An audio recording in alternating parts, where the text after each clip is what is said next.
Hello everyone, আসসালামু আলাইকুম। কেমন আছেন সবাই? আশা করি আপনারা সবাই ভালো আছেন। আবারও হাজির হয়ে গেলাম আরও নতুন একটি রেসিপি নিয়ে।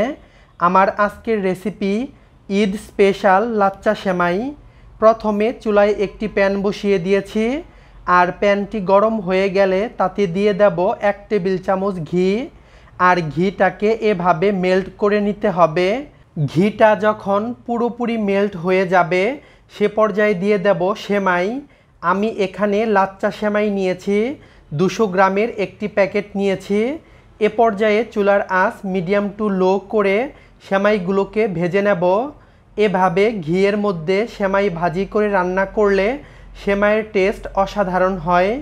তো দিয়ে দিলাম 1 টেবিল চামচ গুঁড়া দুধ, আরও দিয়ে দিয়েছি 3 টেবিল চামচ চিনি। এ পর্যায়ে এই সবগুলো উপাদান ভালো করে মিশিয়ে নেব আর মিডিয়াম টু লো হিটে ভেজে নেব যতক্ষণ না পর্যন্ত চিনিটা গলে যায়। সেমাই ভাজি করার জন্য অনবরত নাড়াচাড়া করে এ পর্যায়ে সেমাইটাকে ভাজি করে নিতে হবে। তো আমার সেমাই ভাজি করে নেওয়া হয়ে গেছে। এ পর্যায়ে আমি যে বাটির মধ্যে সেমাইটা সার্ভ করব সেই বাটির মধ্যে সেমাইগুলোকে ঢেলে নিচ্ছি আর সাইডে রেখে দেব ঠান্ডা হওয়ার জন্য। সেমাইটা ঠান্ডা হতে থাকুক, ততক্ষণে আমি সেমাইয়ের জন্য দুধটা রেডি করে নেব। তার জন্য চুলায় আরও একটি প্যান বসিয়ে দিয়েছি আর তাতে দিয়ে দিচ্ছি 1 লিটার পরিমাণ গরুর দুধ। আমি গরুর লিকুইড দুধটাই ব্যবহার করছি, তবে আপনারা চাইলে গুঁড়া দুধ অথবা বাজারে পাওয়া যায় এরকম প্যাকেটজাত দুধ ব্যবহার করতে পারেন। এ পর্যায়ে চুলাটা অন করে দেব আর দিয়ে দিলাম 1 টুকরো দারুচিনি, 2টো এলাচ আর 1টা তেজপাতা। আমি তেজপাতাটাকে মাঝ বরাবর চিড়ে দিয়েছি যাতে করে ফ্লেভারটা ভালো মতো বের হতে পারে। এ পর্যায়ে সব কিছু নাড়াচাড়া করে ভালো মতো মিশিয়ে নেব আর দিয়ে দেব 1.5 কাপ পরিমাণ চিনি। আপনারা কতটুকু মিষ্টি পছন্দ করেন সেই অনুপাতে চিনিটা অ্যাড করে দিবেন।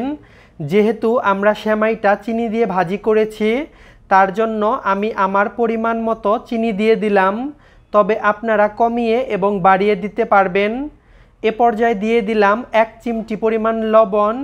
যে কোনো মিষ্টি জাতীয় খাবার রান্না করলে চিমটি পরিমাণ লবণ দিয়ে দিতে হয়, এতে করে স্বাদের একটা ব্যালেন্স হয়। সব সময় দেখতাম আমার আম্মু এভাবে রান্না করত, তাই আমিও দিয়ে দিলাম চিমটি পরিমাণ লবণ। এ পর্যায়ে দুধটাকে ভালো মতো ফুটিয়ে নেব। আমি প্রায় 30 মিনিটের মতো দুধটাকে জাল করে নিয়েছি আর আপনারা দেখতেই পাচ্ছেন দুধটা কিছুটা কমে এসেছে। জাল করার কারণে দুধটা কিছুটা শুকিয়ে গেছে। এ পর্যায়ে আমি এখান থেকে এলাচ, দারচিনি এবং তেজপাতাগুলোকে উঠিয়ে নেব। এই জিনিসগুলো সেমাইয়ের মধ্যে থাকলে খেতে ভালো লাগবে না, যখন দাঁতের নিচে পড়বে একদম বাজে লাগবে। এ পর্যায়ে আমি দুধটাকে নামিয়ে সরাসরি সেই সেমাইয়ের বাটির মধ্যে ঢেলে দিচ্ছি। এ পর্যায়ে একটু নাড়াচাড়া করে সব কিছু ভালো মতো মিশিয়ে দিচ্ছি। এবার ঢাকা দিয়ে অপেক্ষা করব প্রায় 30 মিনিট। 30 মিনিট পর আমার সেমাই একদম রেডি। এ পর্যায়ে উপর থেকে কিছুটা ড্রাই ফ্রুটস দিয়ে দিচ্ছি, যেমন চেরি ফল, কিশমিশ, কাজু বাদাম, পেস্তা বাদাম। আপনাদের যেরকম ইচ্ছা সেরকমভাবে ড্রাই ফ্রুটস দিয়ে দিতে পারেন। আপনাদের মনের ইচ্ছা মতো ড্রাই ফ্রুটস দিয়ে আপনারা ডেকোরেশন করে নেবেন। অবশ্যই এভাবে ডেকোরেশন করবেন, কারণ এটা দেখতেও ভালো লাগবে এবং খেতেও অসম্ভব লাগবে। একবার হলেও বাসায় ট্রাই করবেন, আশা করি সবাই অনেক বেশি পছন্দ করবে। আর এই ঈদে একবার হলেও এই সেমাইটা ট্রাই করে বাসার সবাইকে একদম সারপ্রাইজড করবেন। একদম ভিন্নধর্মী একটি রেসিপিটা ভালো লাগলে লাইক, কমেন্ট এবং শেয়ার করবেন।